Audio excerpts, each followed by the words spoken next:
ألم يأن للذين آمنوا أن تخشع قلوبهم لذكر الله وما نزل من الحق ولا يكونوا كالذين أوتوا الكتاب من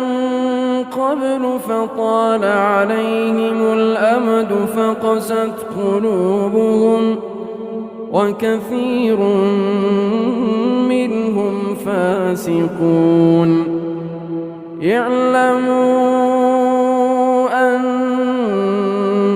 الله يحيي الأرض بعد موتها قد بينا لكم الآيات لعلكم تعقلون